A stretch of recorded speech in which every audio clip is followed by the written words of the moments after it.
অন্তর্বর্তী সরকার ও জাতীয় ঐকমত্য কমিশনের কর্মকাণ্ডে হতাশ বিএনপি নেতারা। তারা সরকারকে নির্দলীয় তত্ত্বাবধায়ক সরকারের ভূমিকা পালনের আহ্বান জানিয়ে বলেছেন, ঐকমত্য কমিশন যে প্রস্তাব দিয়েছে তা জাতিকে বিভক্ত করবে। প্রধান উপদেষ্টার কাছে ঐকমত্য কমিশনের প্রস্তাবনা হস্তান্তরকে জাতির জন্য প্রতারণা হিসেবেও আখ্যায়িত করেছেন তারা। রাজনৈতিক দলগুলোর সাথে দফায় দফায় বৈঠক ও আলোচনা শেষে জুলাই জাতীয় সনদ বাস্তবায়নের উপায় সম্পর্কিত সুপারিশ মঙ্গলবার অন্তর্বর্তী সরকারের প্রধান উপদেষ্টা অধ্যাপক মোহাম্মদ ইউনূসের কাছে তুলে দেয় জাতীয় ঐকমত্য কমিশন। এরপর থেকেই রাজনৈতিক দলসহ বিভিন্ন মহলে জন্ম নেয় নানান আলোচনা সমালোচনা। বুধবার সকালে রাজধানীর একটি হোটেলে এক সেমিনারে বিএনপি নেতা সালাউদ্দিন আহমেদ বলেন, প্রধান উপদেষ্টার হাতে তুলে দেওয়া ঐকমত্য কমিশনের সুপারিশের সাথে দলগুলোর স্বাক্ষরিত সুপারিশের মিল নেই।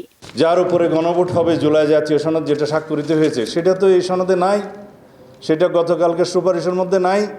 আছে হলো যে সমস্ত প্রস্তাব ঐকমত্য কমিশন এবং দুই একটি দল দিয়েছিল, সেই প্রস্তাবগুলো যেন ওনারা সরাসরি ওই আদেশের মধ্যে, খসড়া আদেশের মধ্যে তারা অন্তর্ভুক্ত করলো।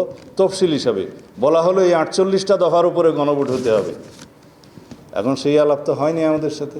এদিকে দুপুরে জাতীয় প্রেস ক্লাবে এক অনুষ্ঠানে দলের মহাসচিব মির্জা ফখরুল ইসলাম আলমগীর অভিযোগ করেন, কমিশনের পক্ষ থেকে নোট অব ডিসেন্ট বা ভিন্নমত দেওয়ার সুযোগের প্রতিশ্রুতি দেওয়া হলেও সুপারিশে তা এড়িয়ে গিয়ে প্রতারণা করা হয়েছে। আপনি জনগণের সামনে কিন্তু প্রতিশ্রুতিবদ্ধ, ওয়াদাবদ্ধ যে আপনি এখানে সত্যিকার অর্থেই যেটুকু সংস্কার দরকার সেই সংস্কারগুলো করে আপনি একটা জনগণের যে কাছে গ্রহণযোগ্য একটা নির্বাচন দেবেন, সেই নির্বাচনের মধ্যে যে পার্লামেন্টে আসবে সেই পার্লামেন্ট এই দেশের সংকটগুলোর সমাধান করবে। আজকে যদি এর থেকে কোনো ব্যত্যয় ঘটে, এর থেকে বাইরে যদি যান, তার দায় দায়িত্ব সম্পূর্ণ আপনাকেই বহন করতে হবে। একই অনুষ্ঠানে বক্তারা অভিযোগ করেন, এনসিপির প্রতি প্রধান উপদেষ্টার পক্ষপাতিত্বের কারণে জুলাই আন্দোলনকারীদের ভেতর ফাটল তৈরি হয়েছে। জামাত এনসিপি কে কোন ক্যাটাগরিতে তারা তিনটা দল হিসেবে এস্টাবলিশ করে এই ক্যাটাগরি করে যাচ্ছে, এটা কি ডক্টর ইউনূস পারেন?